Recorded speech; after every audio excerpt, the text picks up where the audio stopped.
발룡 인수 한의원 블로그를 통해서 사상학적으로 소민, 위암, 완치의 비밀을 말씀드리겠습니다. 또한 마늘과 고추의 항암식품으로서 소민, 항암식품으로서 가능성에 대해서 얘기했습니다. 시그니트, 링셀, 스테이지, 포죠? 예. 그러면 사기, 암이면 굉장히 위암이 말기암 아닙니까? 예. 근데 이제 서양약을 잘 쓰고 체질에 맞게 쓰고 그다음에 이제 한약 같은 걸 먹고 이렇게 해가지고 부작용이 완전히 없이 잘 관리가 됐다. 5년 후 완치 판정을 왔다. 완전 간에 컴플리트 레미션은 됐다는 거죠. 그리고 보먼 사용 진행성이 안 됐고요.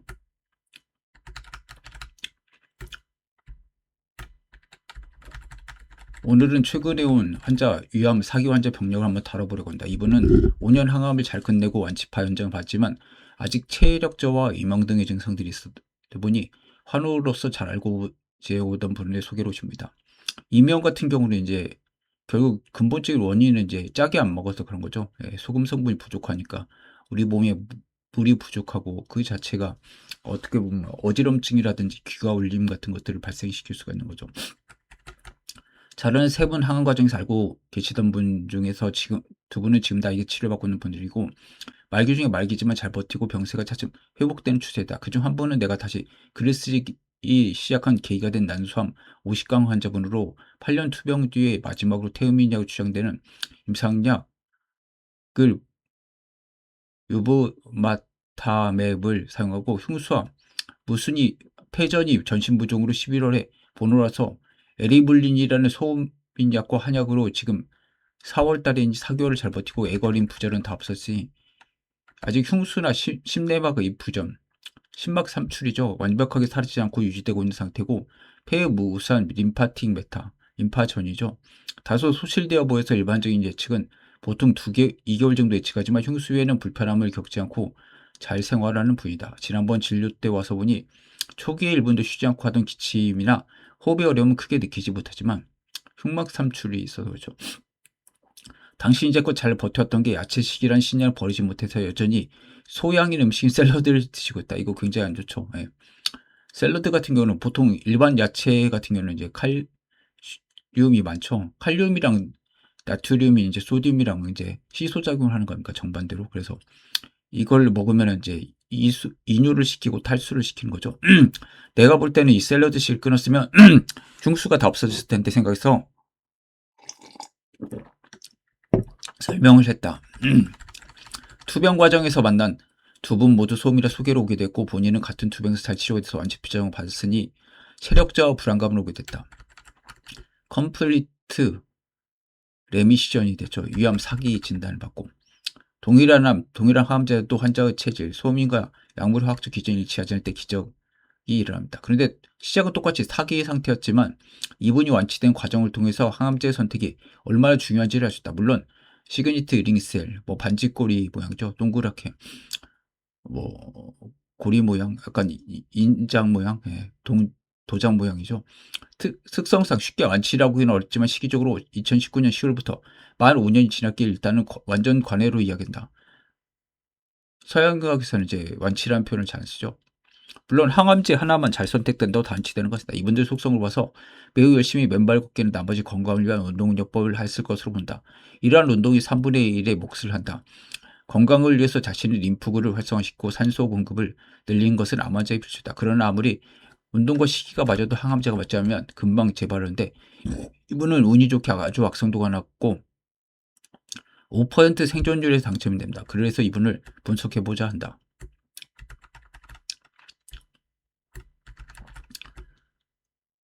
(2019년 10월 28일에) 외부병원에서 유의내시경 조직검사가 저점착성 암종 푸얼리 코엔시브 카시노바를 진단받았다. 그래서 11월 5일에 국립암센터에서 CT와 내시경으로서 진행성 위암, 어드밴스드 가스트릭 카시노마, 보먼 사형을 전이받았다. 그리고 11월 29일 수술, 서브토탈 게스트렉토미, 그래서 유아 전절제술을 했죠.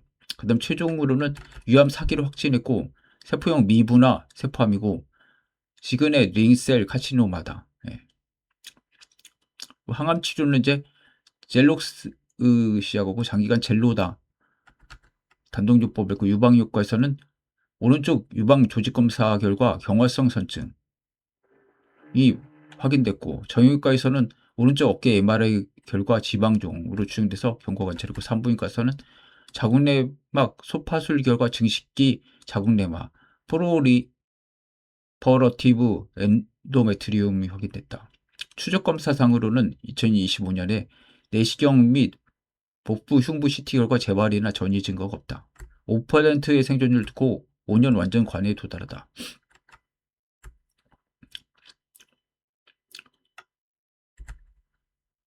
53세 여성 환자는 2019년 10월경 속쓰림과 상복부 통증 등 증상으로 내원에서 진행성 위암으로 진단받았다.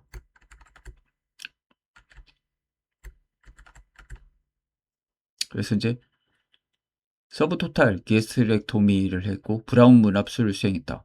수술 당시 집도소견상 종양은 유 중간 및 하부 대망국 부분에 위치한 보머 사형으로 확인됐다. 결제된 조직에서 병리 검사 결과 반지 세포암, 지그넷 링셀 카시노마, 디퓨즈 타입, 그 종양 크기는 이렇고 침범 깊이는 종양의 장막을 뚫고 입으로 추출된 상태 사기.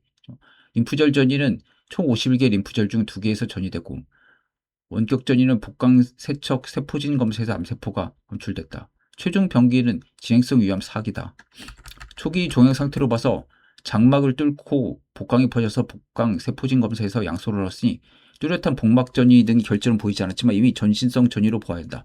또한 지그닛 링셀이란 반지꼬리암도 위암 중에서 아주 악성도가 높은 병리 소견이다. 시그넷 링셀은 세포내 점액이 과도하게 축적돼서 핵이 세포의 한쪽으로 밀려난 상태로 이게 반지골인데 이제 여기 핵이 여기 있는데 이제 밀려난 거죠. 맥큐올에서 그래서 이제 점액 공포 이게 점액이 차 있으니까 얘가 밀려난 거죠. 예. 뮤신 맥큐올이 세포질 대부분을 차지하고 핵은 주변부로 눌리면서 초승달 모양으로 변형된다. 이런 형태 마치 보석이 박힌 반지와 유사하게 보이기 때문에 지금의 링셀이란 명칭을 사용한다. 반지처럼 생기게 되죠. 이 세포는 단순한 형태학적인 특성을 넘어서 특정한 암의 생물학적인 성질을 반영하는 데 유의하면서 지근의 링셀은 주로 미만형, 디퓨즈 타입 유암에 해당되면서 세포 간 결합력이 감소된 상태에서 조직 구조를 형성하지 않고 위벽을 따라서 흩어지듯 침입한다. 이런 특징으로 인해서 종괴를 형성하기보다는 위벽 전체를 두껍게 만드는 영상을 보이며 보만 사형과 밀접하게 연관된다. 지근의 링셀 카시노마는 세포 간 접착을 담당하는 이 캐드헤린 기능 이상과 관련되며 접착을 이제 못하니까 그 사이를 뚫고 나가는 거죠, 암세포가. 예. 그리고 칼슘과 상관 있다고 하더라고요. 이로 인해서 세포들이 서로 결합하지 못하고 쉽게 분리된다. 분리된 암세포는 복강 내로 퍼지기 쉬운 상태가 되며 복막전이의 위험성이 높아서 특히 복강 세척 세포진 검사에서는 암세포 검출되는 DP1 시트 그 이제 복강 세척 세포진 진행성 위암 환자 수술 중 복막 내 미세전이가 되는 거라고 합니다. 밀접하게 연결돼서는 미세한 복막 전이가 진행된 상태다. 임상적으로 이 유형암은 치명성이 강하고 조기 발견이 어려우며 영상에서 보이는 병변보다 실제 침범 범위가 넓은 경우가 많다. 따라서 지그넷 링셀은 단순한 세포 형태를 의미하는 것이 아니라 점액 축적과 세포 결합력 상실 아까 카드헤린이죠. 단백질 기반으로 해서 확산적으로 퍼지는 고치명성 암의 병리적 문제를 나타내는 중요한 지표이다. 이를 정리하면 일정한 고형질의 암이 이 카드헤린이라는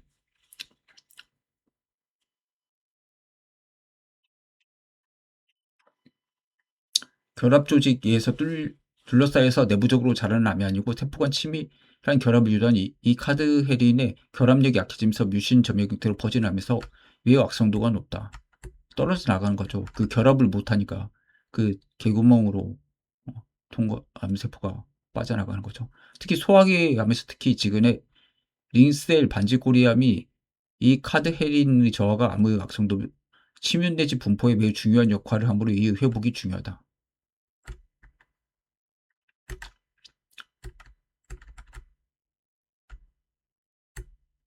해당 환자는 지그레 링셀 카시노마 그리고 보먼 타입 4형에 해당되는 진행성 위험으로 병기상 스테이지 4로 분류된다. 복강세척 세포진에서 암세포가 분출된 DP1 시스트 상태는 유관적인 복막전이가 없더라도 이미 복막전이로 간주하는 전신질환의 단계다. 따라 수술 시기에 따라도 이를 완치를 목표로 하는 근치적 수술로 보이지 않는다. 예. 너무 전이가 퍼져나가서 그렇죠.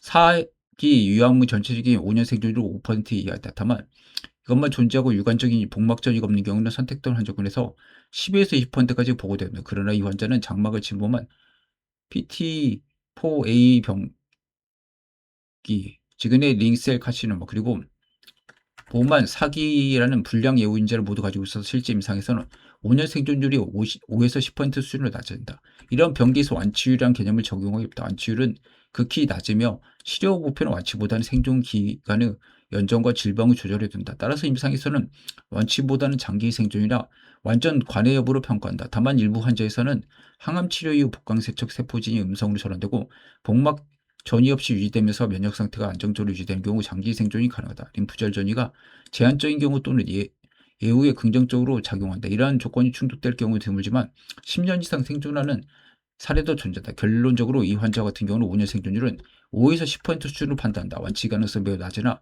치료 반응과 전신 상태에 따라서 장기 생존의 가능성은 일부 존재한다. 따라서 이 환자군에서는 단순한 생존율보다는 질병의 진행 속도, 면역 상태, 치료 반응을 종합적으로 평가하는 게 중요하다.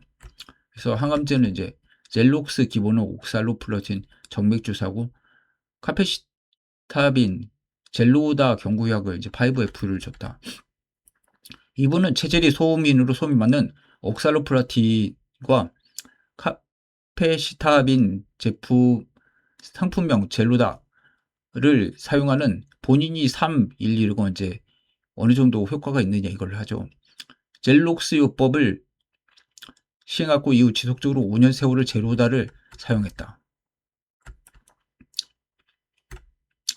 제로다는 이전에 남소한 환자 태음인이 젤로다 복용 후에 급격히 악화된 케이스를 소개했는데 일반적인 부작용은 손발이 검게 타는 것과 손톱, 발톱이 빠지는 부작용과 함께 태음인들은 구토로 거의 지속적으로 유지하기 힘들지만 소음인을 수족 증후군 이외에는 다른 증상이 없어서 10년도 복용할 수가 있는 것이다. 핸드폰 신드롬 문제 끝이 좀 시커매지는 거죠. 예. 손발톱 빠지거나 이와 같이 정확하게 체질에 맞는 약물의 선택과 함께 본인이 싱겁게 먹으면 음식을 먹을 수가 없어서 매우 짜게 먹었다고 한다. 이런 식사 습관이 내가 주장하는 소민들에게 맞았기 때문에 이 같은 좋은 결과가 있었다고 본다. 이분은 자기 주변에 여러분들이 자신에게 어떻게 그렇게 부작용이 없냐고 물어봤다고 한다. 그렇게 분들은 제로다로 심한 구토와 더불어서 수족증후군이 매우 빨리 1년에 걸쳐서가 아니라 한 달, 2달 새에 나타나는 태음인들이다. 그러니까 항암제가 맞으면은 이런 부작용이 거의 없이 이제 편안하게 먹을 수가 있는 거죠. 그래서 안 맞으니까 이게 부작용이 항암제도 부작용 체질이 안 맞으니까 부작용이 생기는 거죠. 그렇게 보면 되죠. 위암은 특성상 소양인 태양인에게도 올 수 있으나 인구수가 적으니까 대부분 소음인 태음인인데 태음인들이 이런 질문을 했을 것이다. 뭐 특별한 것을 먹냐고 소음인한테 이제 물어봤죠. 사기의 지근의 링셀 위험 환자 프로토콜은 다음과 같다. 젤록스라고 SOX하고 폴폭스를 쓰고 리볼루맵을 쓰고 SP를 쓴다. 그래서 S1은 타가퍼를 기반으로 DPD 억제를 통해서 5FU 농도를 유지하고 그 항암제 농도를 유지하는 거죠. 디하이드로 피리미딘 탈수 효소입니다. 5FU 항암제의 분해를 막는 역할을 하는 겁니다. 장독성을 줄이도록 설계된 경구용 합 복합체이다. 이 또한 소음인 약물이다. 그리고 1차 치료에서 만약 면역 병합 치료였다면 이 방법은 강력한 면역 억제제인 태음인 약인 옵디보가 들어가 있어서 결코 결과가 좋지 않았을 거로 생각된다. 하나 지근의 링세 소음인 뇌도 체질도 나타나기 때문에 비소음인들이 진단받았다면 이런 프로토콜로는 살아남을 수 없어 매우 빨리 진행될 것이다. 그래서 옵디보 이게 리볼로맵이 안 좋은 거죠. 태음인 약이니까 소음인한테 쓰면 안 되는 거죠. 다른 것들은 이제 소음인 약들이기 때문에 이 사람 효과가 좋았다. 비소음인이 지근의 링셀 사기를 진단받고 이 프로토콜 적용받다면 급격한 병세약화가 진행될 가능성이 높다. 이 환자는 체질이 소음이나 일반적인 공고와 달리 짜고 매운 것을 어느 쪽 선택해서 식이요법을 한 것과 항암제가 잘 맞은 두 가지가 암의 재발을 막는 것으로 본다. 보통 이 화면에 짜고 매운 것을 피하라는 것은 비소음인 체질에 대한 이야기다. 매운 것은 담즙 배설을 촉진해서 지질을 분해시키고 소음에는 지방 축적이 되기가 쉽죠. 그래서 소금을 먹어야 되죠. 위장 내에서 뮤신이 알칼리성 점액질 분비를 촉진해서 위산으로부터 커튼을 쳐둔 것처럼 방어막을 형성해 오히려 도움이 된다. 또 찬 것은 혈액량을 유지시키기 때문에 항상 소디움, NA죠. 나트륨 농도가 떨어져서 내려가는 소음인들에게 꼭 필수적인 것이다. 다만 환자가 내원한 이유 중 하나는 체력저하 이명의 이유. 내가 볼 때는 암 환자들이 일반적으로 육식 피하고 채소류를 선택하는 게 좋다는 설 때문인데 예전에 녹즙도 갈아먹고 별짓을 다 했죠. 예. 이런 소체류 중에서 근데 그런 게 도움이 될 사람 물론 이제 뭐 채소도 사람마다 체질이 있는데 소양태음인한테 더 효과가 있는 거죠. 네. 소체류 중에 안 맞는 것은 복용화돼 있지 않나 싶다. 이런 얘기는 부작용으로 맞는 얘기지만 채소류 중에서 음인과 양인의 채소가 다르기 때문에 양인들의 식품인 양배추, 상치, 오이, 양상치, 샐러리 등의 감자 등의 식품들은 포타슘, 칼륨이죠. 높아서 염도를 떨어뜨리기 때문에 좋지 않다. 그 포타슘과 소디움은 항상 기량작용을 하죠. 염도가 떨어지면 수분의 체내 흡수가 줄어들고 결국은 순학 혈액량, 혈장량이 줄어들면서 산소 공급이 저하돼서 다시 암을 일으키는 조건을 만들 수 있다. 또한 환자분이 가져온 여러 가지 건강식품을 내놓는데 하나도 안 맞다. 그래서 모두 피하겠다. 보리, 귀리, 옥수수 등 소음일에게 맞지 않는 식품과 딸기, 포도부터 여러 베리류에서 뽑은 비타민을 가졌는데 특히 비타민 A나 코엔자임 Q10, 이거 소양인 약이죠. 지질에 관여해서 지질을 높이는 방향으로 작용하기 때문에 소양, 태양인에게 맞지만 소음인과 태음인에게는 아무 원인을 제공하겠다. 유전막 뮤신과 매운맛에 대한 점액 분비 기전. 이건 아까 제가 뭐 얘기했죠. 단순히 유전막은 단순히 산에 노출된 조직이 아니라 점액 뮤커스와 중탄산, 바이카보네이트와 상피세포로 구성된 방어 시스템을 형성한다. 그래서 점액세포가 점액, 젤 레이어를 분비한다. 그래서 유산으로부터 보호하려고. 동시에 상피세포가 중탄산, HCO3를 분비한다. 이 중탄산이 점액층 내부에 머물러서 유산을 중화한다. 그렇죠? 유산, 이건 염기성이죠. 중탄산은. 그래서 유곽 내부는 폐하가 1, 2인데 점막 표면은 6, 7 정도 돼서 점막 표면은 거의 중성 상태를 유지한다. 7.4가 정상이죠. 점액은 젤 형태로 유산 확산을 느리게 한다. 펩신의 직접 접촉을 차단한다. 네. 그래서 바이카보네이트 버퍼 중화시키는 역할을 하는 거죠. 네. 그리고 타이트 정션이 돼가지고 이제 못 들어오겠죠. 상피세포 간 연결이 치밀해가지고 산의 역류를 막는다. 점막 혈류는 손상 시 빠르게 회복하고 산을 희석하고 제거한다. 최후의 방어방 뮤신의 보호 기전입니다. 네. 소음인 식품인 파, 마늘, 생강, 고추는 각기 다른 매운맛을 가지고 있지만 이들은 오히려 유를 자극해서 점액 분비를 촉진한다. 이 중에서 고추의 주성분인 캡사이신에 대해서 한번 소개해보겠다. 이들은 위암에 일반적 해롭고 유장이 약한 분들에게도 나쁘다고 자극적인 것을 드시지 말라는 게 정설이다. 뭐 서양 의사들이 이렇게 얘기하죠. 얘기를 안 하거나 그런 애는 체질을 잘 이해하지 못하고 일어나는 일이 있다. 이 두 식품들 모두 점막을 자극해서 알칼리성 점액질과 중탄산, 소다죠. 소다수. 예전엔 중조라고 했고 알칼리 성분이죠. 분비해서 위장의 산성액으로부터 점막의 커튼을 쳐서 유를 보호하고 알칼리성으로 만들므로 오히려 위암 환경의 산성을 막아주고 궤양이나 위암에서 유를 보호하는 역할을 한다. 소음인은 한약에서 비소, 신대에서 비장의 기운, 즉 온라리 유 분비와 운동 기능이 떨어져서 소화가 안 되고 체하고 설사하고 흡수가 잘 안 되는 체질이다. 이런 소음인은 산을 대항하는 알칼리성 점액질이 부족하다. 그래서 산에 노출되고 산성화되고 위험 유기형 암으로 이어진다. 유는 음식이 들어오면 산이 분비되는 있는 평수에 보호하기 위해서 뮤신층으로 이루어진 점액층이 유를 감싸고 있다. 이 유산은 유벽의 파리엔탈 셀에서 분비되는데 유의 음식을 소화시키기 위한 산성 환경으로 만들면서 연이어 펩신오게를 펩신으로 활성화시켜서 단백질 소화액을 만든다. 이때 이를 보호하는 것이 바로 이 알칼리성 점액질인 뮤신이다. 캡사이신은 위 점막의 단순한 자극물질이 아니라 감각신경을 매개로 점막 방어 시스템을 조절하는 생리활성 물질로 적용한다. 위 점막에는 TRPV1, 트랜지언트 리셉터, 포텐셜 마닐로이드 1, 일과성 수용체 전유의가 있죠. 수용체가 풍부하게 발현되어 있으면 캡사이신이 수용체를 선택적으로 활용한다. TRPV1이 활성화되면 감각신경 말단에서 칼슘 유입이 증가하고 이에 따라서 CGRP, 칼시토닌 진 릴레이티드 펩타이드와 서브스탄스 P와 같은 신경 펩타이드의 분비가 유도된다. 칼시토닌이 혈중에 있는 칼슘을 이제 뼈로 가게 하는 거죠. 이런 신경 펩타이드는 위 점막의 미세손을 증가시키고 동시에 점액세포와 상피세포를 자극해서 점액과 중탄산 분비를 증가시킨다. 중탄산이 알칼리성이니까 유산에 이제 대항을 하는 거죠. 그리고 특히 GC, RP는 혈관 확장을 유도해서 점막 혈류를 증가시키면서 이는 점막으로부터 산소 공급과 영양 공급을 향상시키고 손상된 조직의 회복을 촉진한다. 또한 프로스타글란딘 이2 합성이 증가하면서 점액 분비와 마이카보네이트 분비가 더욱 강화된다. 어떻게 보면 유산은 창이고 이 뮤신이라든지 이런 것들은 이제 방패죠. 약간 모순적이긴 하죠. 유산에서 이런 것들이 유에서 분비된다는 것이. 분자 수준에서 보면 캡신사신에 보면 TR, PV1을 활성화되는 포스포 리피데이지 A2를 통해서 아라키도닉 애시드, 아라키돈산을 경로를 자극하고 사이클로 옥시게나이즈, 콕스2를 경유해서 이걸 지금 다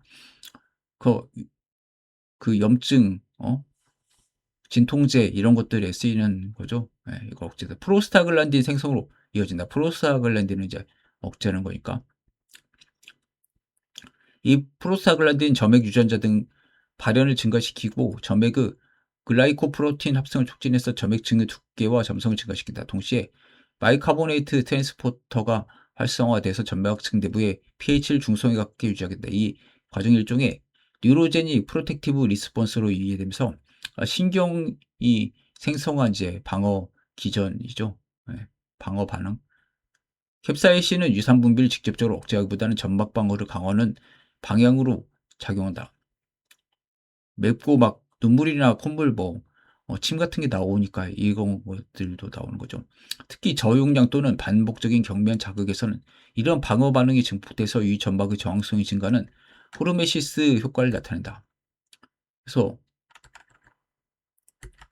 고용량 또는 지속적인 강한 자극에선 TRPV1의 과활성이라서 감각신경의 탈감작이나 염증 반응이 유도되면서 오히려 점막 보호 기능이 저하되다. 그러니까 이게 고추나 이런 것들도 마늘도 너무 많이 먹으면은 오히려 밥맛이 떨어져 버리죠. 예. 막 그 속쓰리고 부대끼고 좀 그럴 수가 있죠.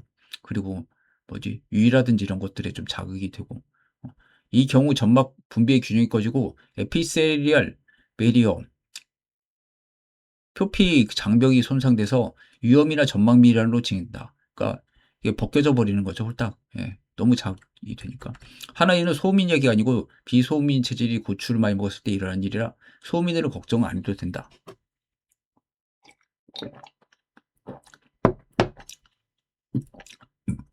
결론적으로 캡사이신은 TRPV1 신경펩타이드 프로스타글랜딘 축을 통해서 점백과 중탄산 분비를 증가시키고 점막 혈류를 상승시켜서 위 점막 방어를 강화하는 방향으로 작용한다. 이는 단순한 자극 반응이 아니라 감각신경과 상피세포, 면역 및 혈관 반응이 통합된 고차원적인 점막 보호 기전으로 이해된다.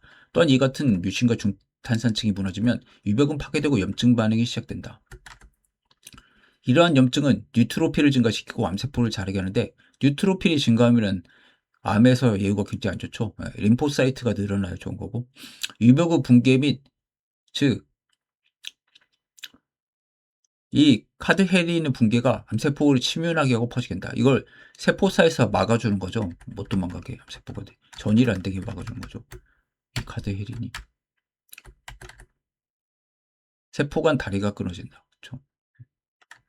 마늘과 고추는 이런 염증으로 시작돼서 암으로 전이되는 전 과정을 간접적으로 뮤신과 중탄산 분비를 통해서 막아주고 직접적으로 암세포를 공격하는 기능을 가지고 있다. 캡사이신은 암세포 치료가 하나인 세포 자멸 효과, 자살을 하는 거죠, 암세포가. 캡사이신은 위암세포에서 단순한 자극물질이 아니라 세포 내 신호 전달 체계를 교란해서 세포 자멸을 유도하는 생리활성 물질로 작용한다. 특히 위암세포에서는 생존 신호와 사멸 신호 균형이 무너진 상태이므로 캡사이신은 균형을 3L 방향으로 전환시키는 역할을 한다. 캡사이신은 먼저 TRPV1 수용체를 활성화시키거나 세포막을 직접 통과해서 미토콘드리아 기능에 영향을 준다. 이 과정에서 세포 내 칼슘 농도가 증가하고 동시에 리액티브 옥시전 스피시즈 ROX 산화 활성탄소죠. 생성이 증가된다. 이런 산화 스트레스 미토콘드리아 외막 안정성 붕괴시키고 막스나 BAK와 같은 아포프토닉 단백질 활성화를 유도한다. 세포 자멸을 시키는 거죠. 반대로 BCL2와 같은 엔티 아포프토닉 단백질의 반응을 감소한다. 이로 인해서 미토콘드리아 지금 이게 암세포에 대한 얘기죠. 암세포는 지금 자멸을 해야 되죠. 미토콘드리아 외막 투과성이 증가하고 시토크롬 C가 세포질로 방출된다. 방출된 시토크롬 C는 AF1과 결합해서 아포프토솜을 형성하고 프로 카스페이즈 9을 활성해서 카스페이즈 9으로 전환된다. 이어서 카스페이즈 3가 활성화되면서 DNA 프래그멘테이션과 세포 골격 붕괴가 일어나고 이암세포는 프로그램된 방식으로 사멸된다. 이 과정은 미토콘드리아 의존성, 내인성, 아포프토시스 경로의 핵심이다. 자연사가 일어나는 거죠. 골격분대, 마이크로튜블 이런 게 이제 세포 골격이죠. 마늘은 이로 설명해서 날로부터는 구워 먹는 것이 좋고 흑말로 만들어 먹는 것이 돕니다. 홍삼 제조기 하는 분들은 하루면 되고 없으면은 밥솥에 보온을 일주일 정도 넣는다. 저 같은 경우는 그냥 구워 먹죠. 생마늘은 도저히 매워가지고 못 먹겠더라고요. 마늘 잘 까고 씻은 다음에 말려서 여기 꿀을 얹는데 코스 가면 크로바꿀이 있다. 아니면 마누카꿀을 위에 부어서 보온으로 일주일 정도면 발효가 되면서 마늘이 까맣게 된다. 이 흑마르는 때 아주 소민들 소화에 암이 좋다. 태음인의 경우 흑무를 만들어 먹는다. 무말랭이를 2, 3일 전 말려서 거기에 설탕을 붓고 잠기도록 해서 똑같은 방식으로 한다. 알리신은 유명하죠. 마늘에서 알리네이즈에서 전환되면서 생성되는 반응성 화합물로 그래서 그 마늘 특유의 냄새가 있죠. 위장관과 간담독에서 당순한 항균 물질을 넘어서 점막 방어와 분비 조절에 관여하는 생리활성 물질로 작용한다. 알레신은 지옥성과 반응성이 높은 구조를 가지면서 그래서 기름에다가 이렇게 볶아 먹으려고 하죠. 마늘을. 흡수가 잘 되게. 단백질을 시올게이와 결합해서 다양한 효소 및 신호 전달 경로를 조절한다. 위 전박 수준에서 알리시는 경미한 화학적 자극을 통해서 감각신경 활성화하면서 TRP 계열 수용체를 자극한다.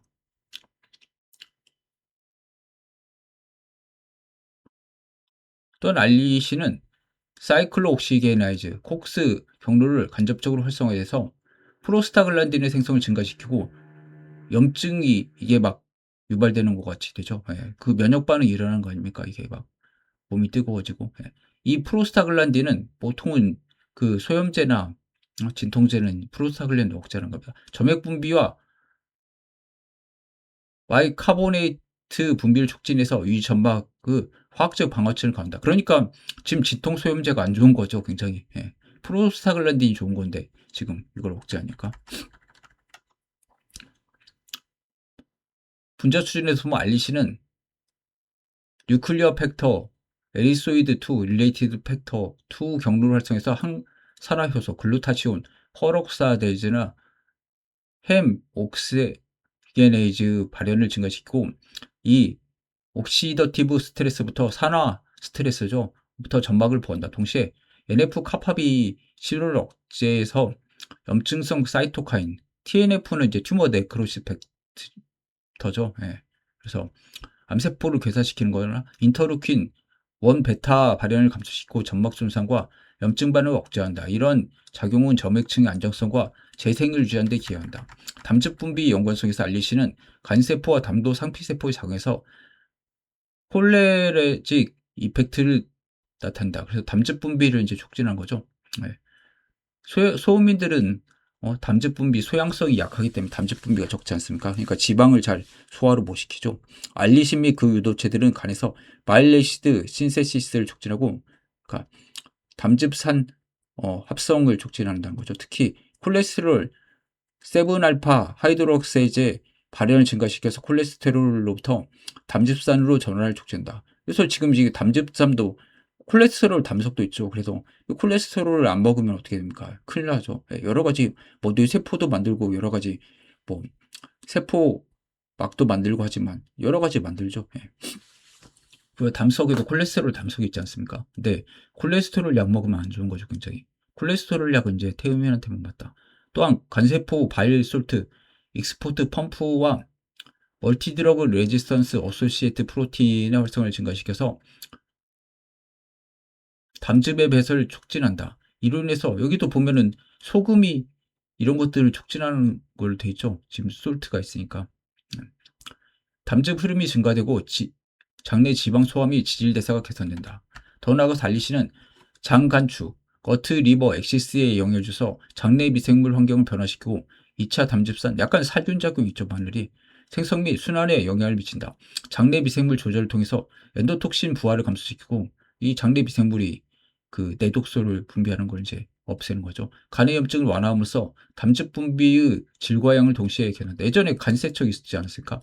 담즙에 이제 담석 같은 걸 배출시키는 뭐 약간 관장처럼 하는 게 있었죠. 예. 한때 유행했던. 결국 알리신은 감각신경 자극과 프로스타글란딘 경로를 통해서 위 점막 분비를 증가시키고 NRF2 기반 항산화 및 항염 작용으로 점막을 보호한다. 동시에 간에서 담즙산 합성과 담즙 배출을 촉진해서 담즙 분비를 증가시키는 콜리너지레틱 작용을 나타낸다. 이런 작용은 그러니까 위장관 방어 소화 기능을 동시에 향상시킨 통합 생리 반응으로 이해된다. 마늘 알리신은 항암 효과.